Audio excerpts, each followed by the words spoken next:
hit the like button. Hit the like button or kick rocks. Go throw your tantrum somewhere else. Hit the like button. All right. This is Nicholas Brooks, an attorney. This is, I think, the third video that I've shown that he's posted up. I love his analysis. He's an actual bar licensed attorney. And this is what, this is what happens when you really want to understand the law or things from a legal perspective. I turn to experts. I turn to people who went to law school or have become full-fledged attorneys because there's a difference. So if I don't understand something, I Google it, research it, look it up. I watch videos of actual attorneys giving breakdowns, and there's several out here on YouTube that are bar licensed attorneys that can help break down these lawsuits. When it comes to anything financially related, I watch other people who have education experience in finance. For whatever I'm researching and reporting on, I'm going to make sure that I research and listen to others that are actually experts. So Nicholas has a fantastic way of, being neutral and impartial, giving his assessment, especially on the Macron lawsuit. So this is referring to the business model built on defamation for Candace Owens. I mean, we've all looked at the tax documents for Blexit. The end. Point taken. If I can get one of the mods to drop the link in the chat for Nick Brooks, that's his channel name. I'm going to give him a sub. He's awesome.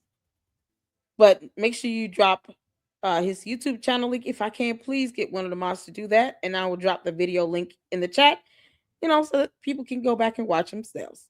Let's get to it. A California attorney, and backed by popular demand, we're discussing Candace Owens. He's awesome. This time, we're not just talking about her lawsuits. We're talking about her entire business model. When you put together the Macron saga, the Erica Kirk assassination theories, and years of conspiracies about Israel, Egypt, and even the United States, does it start to look like commentary or like defamation as part of the product? Start with the scale of the Candace Owens business. Reporting estimates her company brings in up to the low to mid single-digit millions per year from a mix of YouTube, a high ad density podcast with dozens of rotating sponsors, speaking fees, merchandise, and books. In that conservative media ecosystems, advertisers pay premium rates to be in front of her audience, and outlets from Fortune to Bloomberg point out the more provocative and conspiratorial the content, the more it tends to blow up, which means more views, higher ad rates, and more money flowing through her whole operation. One example, in Delaware, Emmanuel and Bridget Macron say Owens took a debunked rumor that Bridget is secretly a man, tied it to incest and abuse of power, and turned it into a recurring Becoming Bridget arc across platforms. Their complaint does not just call it hurtful. It says she used these verifiably false and devastating claims to promote her platform, gain notoriety, and generate income, and even weaponize their retraction letters as more content. Another example, Erica Kirk. She's now on CBS saying her one-word message to Owens is stop, because Owens is making serious money while spinning multi-episode assassination and fraud narratives around Charlie's death that repeatedly drag Erica, Turning Point USA, and foreign actors into the story. Erica's concern is not abstract. She says that these theories are bleeding into how the public and potential jurors see a real murder case, the same way the Macrons say Candace's series is bleeding into how the world sees Bridget's identity. Zoom out again, and the targets get bigger. Owens has spent years accusing countries like Israel and Egypt and others, and sometimes even the United States government itself, of staging attacks, assassinations, and wars as part of hidden plots, including claims about Israel deliberately attacking American ships like the USS Liberty. These are marketed as just asking questions, but they present detailed stories about who did what and why, which pushes them towards specific factual allegations. Let's be honest. I mean, if you're asking a question, you're asking a question. It should be very clear when you're giving a statement versus asking a question. A question is not going to have a whole lot of your opinion riddled throughout it. It's going to be a question such as, Candace Owens, when are you going to post the FBI text message you sent to this high-ranking FBI official? Especially when you don't trust the feds because you're a hypocrite. I could do that. When are you going to post this text message, Candace? Very simple. people should know I'm asking a question. Not sitting here trying to give an affirmative allegation and then purport it as a fact with no evidence. And she still doesn't understand the definition of the word truth. Questions, but they present detailed stories about who did what and why, which pushes them towards specific factual allegations, not just, I don't like this policy. When you line up the Macrons, Erica Kirk, and the country level conspiracies, the pattern looks like a playbook. Pick a shocking theory, attach it to real names and institutions, serialize it across shows and platforms, and let the outrage drive attention. Business coverage notes that her most controversial arcs often bring the biggest engagement and economic upside, which is why critics and the Macrons in their complaint describe these narratives as a campaign that also happens to be profitable. And quick note to Candace's followers, no one is paying me to say this. I'm not being paid by the Macrons, by Erica Kirk, by Israel, by Egypt, or any political organization to make. It's so funny because, they can't prove it at all. No proof, no transactions, no nothing. Even when I'm asking for the evidence, they still don't render it. Candace refuses to post these so-called transactions that's flowing from the French president to Club de Sant. Somebody told her, oh, there's a paper trail. Post it up. She didn't even bother to ask for it. That's just laziness, Candace. You're lazy as hell.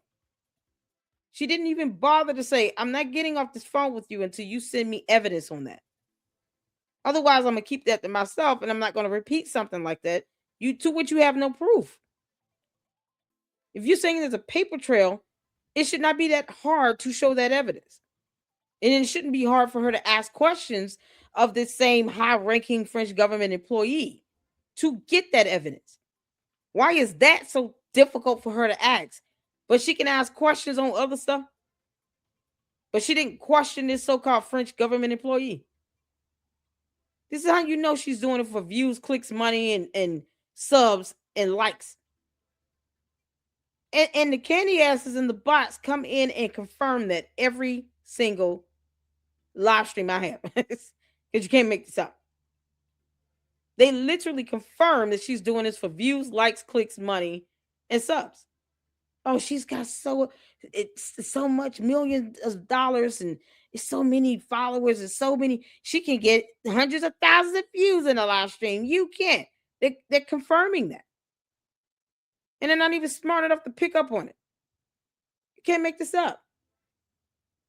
She's blamed any and everything on earth.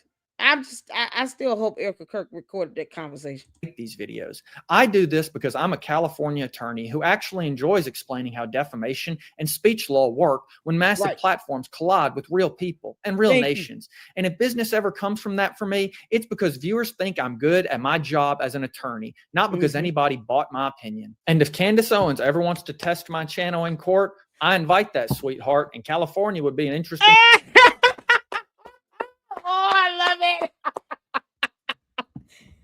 Yeah, Nicholas Brooks said, game on, heifer. Game on. I love it. I love it. Let me not put words in his mouth. He said, yeah, I invite that. Just like Candace said, sue me. I want subpoena power. And she can't even define how subpoena power works. Can't make this up. Yeah, okay. Candace, you're going to get what you asked for. You asked for people to sue you. Don't get mad when they do. Stop getting mad, throwing a tantrum over this lawsuit, the Macrons. They're not going to dismiss it, no matter how hard you cry. Your tantrum is not going to force them to just dismiss this lawsuit. Nope. It's time for the chickens to come home to roost. We're all here for it. Oh my God, this is epic. We got the body language guy making his stance clear because, this cult is out of control. And you have Nicholas Brooks and the whole attorney. Good luck to that, Candace. And if Candace Owens ever wants to test my channel in court, I invite that sweetheart, and California would be an interesting place to do it. California's anti-SLAPP law gives strong protection to speech about public figures and public issues and lets you ask for your fees if someone files a lawsuit just to shut up that speech, especially when you're accurately describing public lawsuits and major reporting. If you want more blunt breakdowns like this, please hit like. Drop a comment with whether you think this looks like sharp edge commentary or defamation as a business model. Subscribe with notifications on so you don't miss the next update. And share this video with someone who thinks all of this is just content with no real world consequences. Thank you very much. This was epic.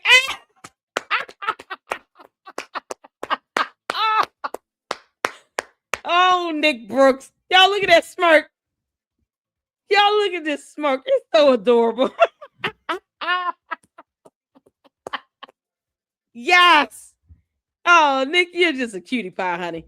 Look at this smirk on his face. I love it. He said, you know, I invite that challenge. You know, I welcome it. Come on. I wish you would. He said, I wish you would, heifer. Oh, this is so good. So good. Make sure you guys go check out Nick Brooks. Yeah, you get mad that Jesus come back. Just check him out. It's so good. So good.